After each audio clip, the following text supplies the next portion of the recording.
തിരുവനന്തപുരം ബാലരാമപുരത്ത് കാണാതായ 2 വയസ്സുകാരിയെ കിണറ്റിൽ മരിച്ച നിലയിൽ കണ്ടെത്തി.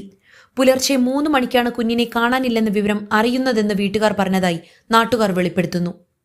കുഞ്ഞിന്റെ അപ്പൂപ്പന്റെ 16 അടിയന്തര ചടങ്ങായിരുന്നു ഇന്ന്. ഈ ചടങ്ങിനായി ചില ബന്ധുക്കളും വീട്ടിലെത്തിയിരുന്നു. കുഞ്ഞിന്റെ അമ്മയുടെ സഹോദരന്റെ മുറിയിൽ നിന്നും പുലർച്ചെ മണ്ണെണ്ണയുടെ ഗന്ധം വന്നെന്നും തീപിടുത്തമുണ്ടായെന്നും വീട്ടുകാർ പറയുന്നു. എല്ലാവരുടെയും മൊഴിയിൽ അടിമുടി ദുരൂഹത നിറയുകയാണ്. ഒരു ചെറിയ വാടക വീടാണിത്. വീടിന്റെ പുറകുവശത്താണ് കിണറുള്ളത്. ഉറങ്ങിക്കിടന്ന കുഞ്ഞെങ്ങനെ കിണറ്റിൽ വീണു എന്നതാണ് ഉയരുന്ന ചോദ്യം. അമ്മയും അച്ഛനും 2 മുറികളിലാണ് കിടന്നത്.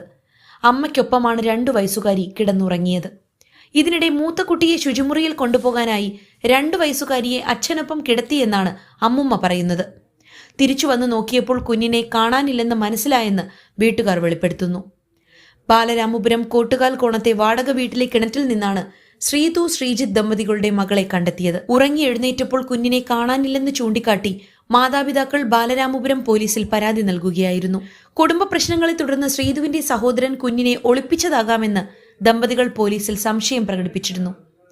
എന്നാൽ അകത്തു നിന്നും പൂട്ടിയിട്ട വീട്ടിനുള്ളിൽ അച്ഛനും അമ്മയ്ക്കും ഇടയിൽ കിടന്നുറങ്ങിയ കുട്ടിയെ എങ്ങനെ എടുത്തുകൊണ്ടുപോയി എന്നതിലടക്കം ദുരൂഹത ഉയരുന്നുണ്ട്.